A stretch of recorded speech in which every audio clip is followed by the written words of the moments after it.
reports, Manchester United and Lecce have agreed everything over Patrick Dorgu. The deal's worth around £29.4 million. So United will pay an initial £25.2 million, and then there's a further £4.2 million in performance-related add-ons. I think United will see this as good business because they were negotiating for quite a while with Lecce, and they didn't want to overpay. We think that the limit was going to be what they're paying right now, and they weren't going to go much further over that figure. So I think United will see that as good business as far as they're concerned. But as far as Dorgu's concerned, he wanted this move as soon as he knew of United's interest. He wanted to go to Manchester United. He wanted to go to Old Trafford. He's now expected in Manchester very soon. He'll take a medical, we think, this week. Personal terms are as good as agreed. And if he's registered by midday on Friday, then he will actually be available to play for Manchester United against Crystal Palace on Sunday at Old Trafford, if selected, of course. So Ruben Amorim close to completing his first signing as Manchester United's head coach in what has been a real problematic position for him, that left wing-back area. Ashley, what about Amorim? Do you admire him for sticking to his principles, or should he have tweaked things just to get United through this rough patch? No, I think that I credit him for it. He's got a system and a style of play. He doesn't have the players. He knows that. It's clear to see that when you watch a Manchester United play at the minute. I don't think he should change because I think he's trying to show the people above, this is how I want to play. And look, I don't have the right players. I need players in. And where they might be saying, you've got all of these players, he's saying, look, I'm going to play them. I'm going to show you that it's not what I want, but you brought me here for a reason to implement this system, and I'm going to stick with it. Yes, this season's a write-off for Manchester United, but it's a rebuild. I think people like Patrick Dorgu is now more suited to that left wing-back position. He's very physical. He's going to get forward a lot more for them. And it will suit Amorim, but I do give him credit for sticking with it because you don't want, as a player, it's terrible when your manager says, we're going to do this, you lose the game or don't perform well, and then the next day it's all changed again. Then you lose faith in the system. Do you think he's got a free pass, though? Because he's come earlier than he wanted to come. So can things go horribly wrong at Man United until next season? Has he got a pass for the rest of the season? I think it already has, yeah. And yeah, I think he does have that pass, yeah. From in my opinion. Sorry, yeah. Sorry to do this, but Ruben Amorim is talking, and I've got to cut straight there, I'm told. Ruben Amorim coming up. Again, guys, the situation is the same for every player. And the last time I talked about that in the last game, my sentence was that I will not put any player that don't give the maximums. I didn't say I will not put Marcus Rashford. So it's the same situation. When I feel that is the right moment, I will put any player to play. And I will say it again, we are a better team with Marcus Rashford.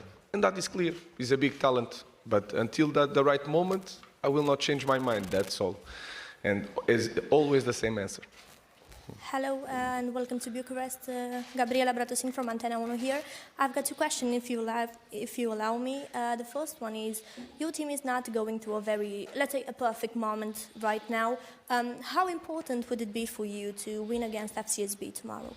It's always important. Just the feeling of winning is really important. Then we have the situation of the playoff is massive for us. We can clean 1 week or 2 weeks without any game in the middle of the week, and that in this moment is really important.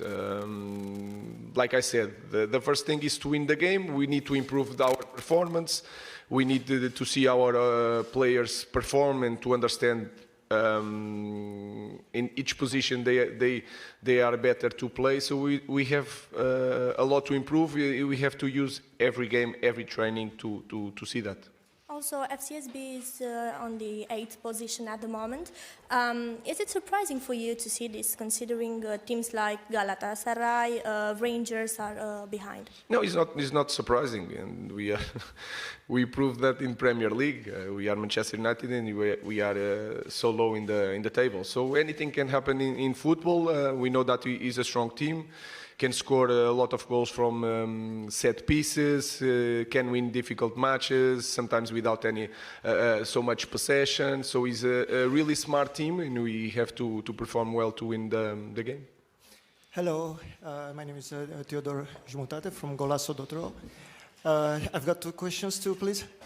First of all, How will you react if one day in the morning of a game, Sir Jim Ratcliffe will call you asking to use in the first lineup a player that he wants instead of a player that you want? That is not even a question. I'm the coach of Manchester United. That is really clear. Everyone here has a job. Andrew has a job. Lenny has a job. My job is to choose the players, and that is not even a possibility. And the second, how would you define the last 12 years of Manchester United with 10 different managers, including 4 caretakers, for 0 Premier League titles? Would you define it as a crisis? No, it's not a crisis. It's a problem because this club is a massive club, and this club had a person like Sir Alex Ferguson in charge of everything for so long. And then when you lose this kind of personality in the club, sometimes it's really hard to start again.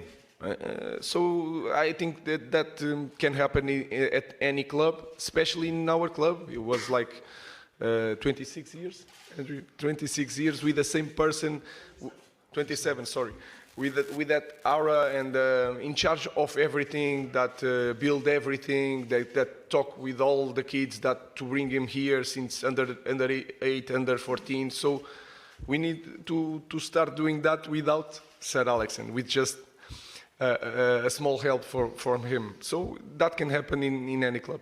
Hello. Well, we'll leave Ruben Amorim there. If he says anything else about transfers, we will go back to him. He just said Manchester United are better with Marcus Rashford. Does he mean that? Yeah, I think he does. I think if he could get a Marcus Rashford playing at the top of his level, what he believes he can do, he would play him. But I think at the minute, for whatever reason, he doesn't feel he can get that out of Marcus Rashford, and he won't play him. And he seems very dead set on doing what he wants to do, which is, going back to your question, why I think he has a bit of a free pass. He's under no pressure in terms of having to do things for the sake of it. But we all feel, and we'd all love to see Marcus Rashford playing at his best, or fulfilling his potential of what we know he can do. And I think on a win. What are your thoughts on a performance, one that means you qualify automatically? I think we control very well the game. We had more possession. Of course, we have to understand the opponent. He's not, with all due respect, he's not the same level as Premier League. So we have more time to think, to connect the plays, and I think Kobe in that position played very well, with more freedom, with not so much responsibility running back all the time. And I think the lads did a good job, clean sheet again, create some chances. We have to score more goals because today we had the opportunities, but in the end we made some rotation. We took 2 games from the schedule. It was a good day for us. The only thing you didn't mention, Ruben, is the key and decisive